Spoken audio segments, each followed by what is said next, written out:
Muito obrigado, Sr. Presidente. Cumprimentar o Sr. Presidente, o Sr. Ministro, a Sra. Secretária de Estado e os Srs. Deputados presentes. Sr. Ministro, depois de ouvir a sua exposição, eu sinceramente pergunto-lhe em que países é que o senhor tem andado. A presidência do Eurogrupo, de certeza que o tem obrigado a sair muito de Portugal e o senhor não conhece a realidade que nós temos no nosso país. Sr. Ministro, a primeira pergunta que eu queria colocar-lhe é esta. Reconhece-se ou não nesta afirmação? O país vive um sobressalto cívico e sindical e a culpa é do atual governo que alimentou expectativas acima das suas possibilidades. Fim de citação. Sr. Ministro, esta afirmação não é do PSD, não é do CDS, não é de nenhum partido da oposição, é de Carlos Silva, do secretário-geral da UGT, uma central sindical que tem colaborado sempre nos acordos da concertação social e que, de certeza, merece, por parte do Governo, toda a credibilidade. E, portanto, Sr. Ministro, alguma coisa tem que estar muito mal para um líder de uma central sindical fazer estas afirmações. E, portanto, Sr. Ministro, a pergunta seguinte é esta. O que é que anda tão mal que leva a que estas afirmações sejam ditas por pessoas responsáveis? Sr. Ministro, em mês e meio do início deste ano, houve mais pré-avisos de greve do que em todo o ano de 2016.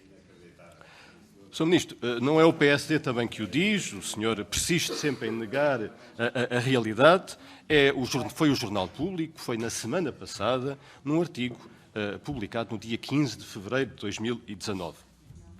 A contestação social disparou. O ano passado fechou com uma soma de 260 avisos de greve. Este ano já tivemos 112. Sr. Ministro, no último ano em que o PSD foi governo, houve 85 avisos de greve. E, portanto, Sr. Ministro, o que é que motiva todo este descontentamento por parte dos sindicatos, dos funcionários públicos e também por parte das pessoas que têm tido e que sofrem na pele piores serviços por parte dos serviços públicos? Sr. Ministro, o senhor veio aqui vangloriar-se de ter contribuído fortemente este Governo para o aumento do emprego. É verdade, o emprego aumentou, Sr. Ministro, dizem-nos os números, mas também dizem os números que nunca houve tanta precariedade na administração central e no emprego privado como existe com este Governo. Mais uma vez, Sr. Ministro, não é o PSD que o diz, é a comunicação social, são os parceiros sociais. Sr. Ministro, a última síntese estatística do emprego público saiu a semana passada, é relativa ao 4º trimestre de 2018 e ela mostra que, desde que este Governo tomou posse, comparativamente, há neste momento mais 8.982 contratos a termo na administração central do que havia quando o Governo iniciou funções. Depois, Sr. Ministro, queria-lhe falar no PREFPAP. O Governo apresentou aqui os números do PREFPAP, mas o Sr. Ministro esqueceu-se de dizer que o compromisso que o Governo tinha era de ter terminado o PREFPAP até finais de 2018. Estamos em fevereiro de 2019 e os números, Sr. Ministro, que o senhor aqui indicou, são claramente pouquinho. Nem metade dos requerimentos que foram apresentados, dos cerca de 33 mil requerimentos que foram apresentados, estão neste momento a concurso. E as questões que eu lhe queria colocar, Sr. Ministro, é quando é que o processo do PREFPAP vai ficar concluído? Depois, outra questão é esta, Sr. Ministro. O Governo está a atrasar claramente a conclusão do PREFPAP para evitar os encargos financeiros. A maior parte dos trabalhadores precários na administração são pagos por programas comunitários. A partir do momento em que sejam integrados nos quadros, os programas comunitários deixam de os poder financiar. E, portanto, Sr. Ministro, a questão é esta. O Governo, neste momento, em vez de ter diminuído as cativações aos serviços públicos, está a aumentar as cativações aos serviços públicos. Os serviços não têm dinheiro, as universidades querem mais fundos para poderem integrar os precários, o Governo não lhes dá, não cumpre sequer o contrato de legislatura em que o Governo assumiu o compromisso de compensar universidades e politécnicos pelo aumento de encargos decorrente de decisões do Governo. E o mesmo acontece com empresas públicas, com institutos autónomos. E a questão, Sr. Ministro, é esta.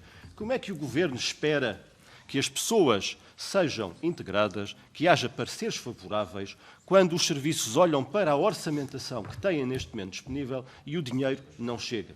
Obviamente que os serviços não podem fazer milagres e, portanto, por isso mesmo, o processo está atrasado. A questão, Sr. Ministro, seguinte é esta.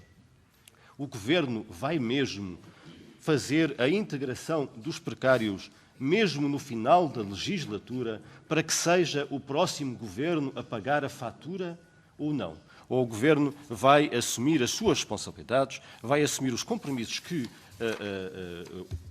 afirmou perante os trabalhadores e vai fazer a integração rapidamente? Relembro que o Governo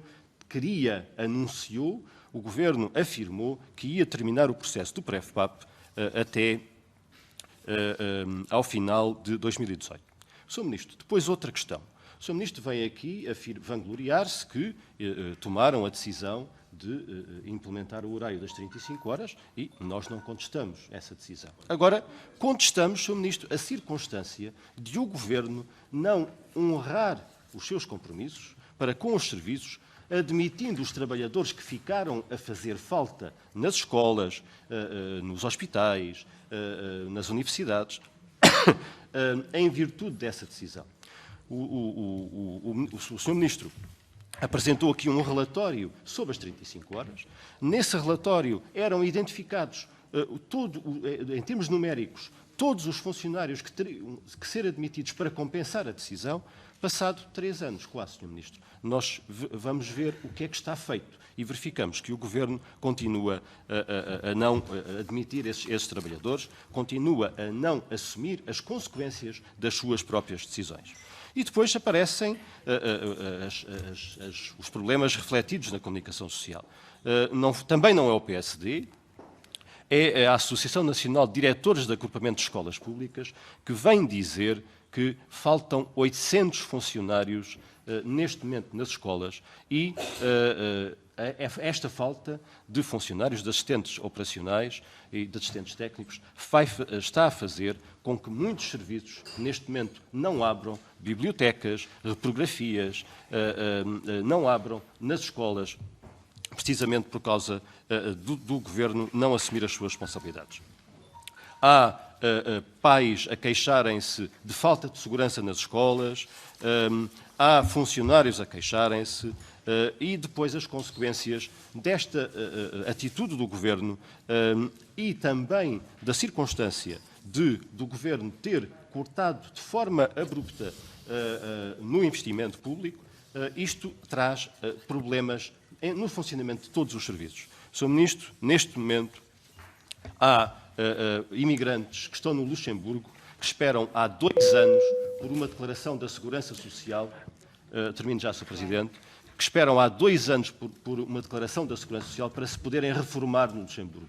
Não querem dinheiro nenhum do Estado português, querem um documento. Documento esse que não é passado porque não há pessoal.